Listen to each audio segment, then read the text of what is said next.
Hi అందరికీ prince science YouTube ఛానల్కి స్వాగతం. ఈరోజు మరో కొత్త వంటతో మేము ముందుకు వచ్చేసాను. అదే చామగడ్డ పులుసు. చాలా టేస్టీగా ఈజీగా ఉంటుంది, తప్పకుండా ట్రై చేయండి.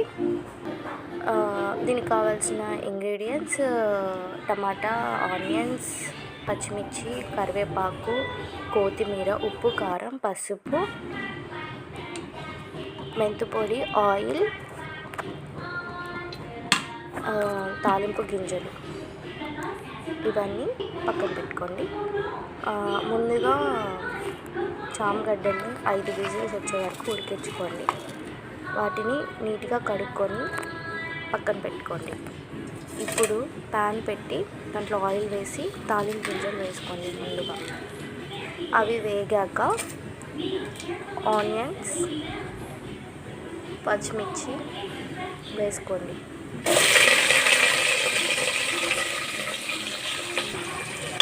వాటిని గోల్డెన్ బ్రౌన్ కలర్ వచ్చేదాకా కలుపుతూ ఉండండి.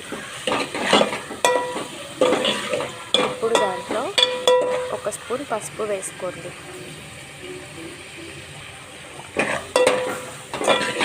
మళ్ళీ కలుపుకోండి. పసుపు వేయడం వల్ల పచ్చిమిర్చి, ఉల్లిగడ్డలు త్వరగా వేయాలి. ఇప్పుడు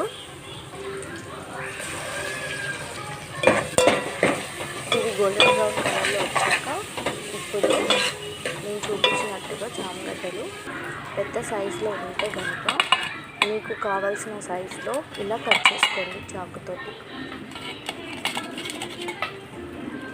ఇలా నేను చూపించినట్టుగా కట్ చేసుకోండి.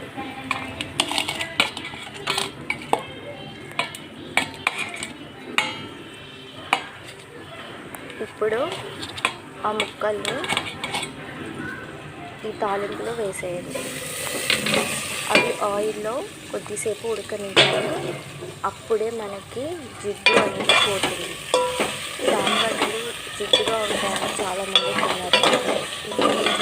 చూపించినట్టు చేస్తే జిడ్డు అనేది అస్సలు ఉండదు, బంక అని అస్సలు ఉండదు. చాలా బాగుంటుంది టేస్ట్. తప్పకుండా ట్రై చేయండి మీరు. ఇప్పుడు వాటిలో టమాటాలు వేసుకొని కొద్దిసేపు వేగనివ్వండి. ఇప్పుడే ఉప్పు, కారం మీకు కావాల్సినంత వేసుకోండి. ఇప్పుడు వాటిని కొద్దిసేపు వేగనివ్వండి. అది వండుకోకుండా మంచిగా కలుపుకోండి. ఇది నానబెట్టిన చింతపండు లేకుండా కలుపుకొని గిన్నెలో పోసేటప్పుడు చింతపండు రాకుండా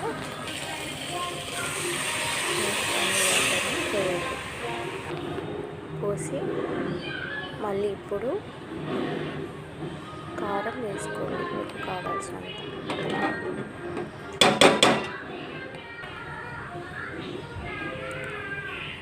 ఇప్పుడు దాన్ని కలుపుకొని అలాగే ఉప్పు కూడా ఇప్పుడే చూసుకోండి సరిపోయిందో లేదో. అండ్ దాంట్లో కొంచెం వాటర్ పోసుకోండి. మీకు ఎంత థిక్నెస్ కావాలో అంత వాటర్ ఎక్కువచ్చు. మాకైతే ఇలా సరిపోతుంది. కొంచెం మరిగాక ఇంకా తక్కువ కాబట్టి చారు మాకు ఒక గ్లాస్ వాటర్ సరిపోతుంది. ఇలా ఉడికేటప్పుడు మెంతి పొడిని వేసుకోండి. కొంచెమే వేసుకోవాలి, మరీ ఎక్కువ వేసుకున్నా చేదుగా ఉంటుంది. మెంతి పొడి వేస్తేనే ఈ కర్రీ టేస్టీగా ఉంటుంది. మీ దగ్గర ధనియాల పొడి ఉన్నా ధనియాల పొడి కూడా వేసుకోవచ్చు, కానీ నేను కొంచెం మెంతి పొడి వేసుకుంటాను. అప్పుడు వీటికి ఇంక ఎక్స్ట్రా టేస్ట్ అనేది వస్తుంది. కొంచెం డిఫరెంట్గా ఉంటుంది కర్రీ, చాలా బాగుంటుంది.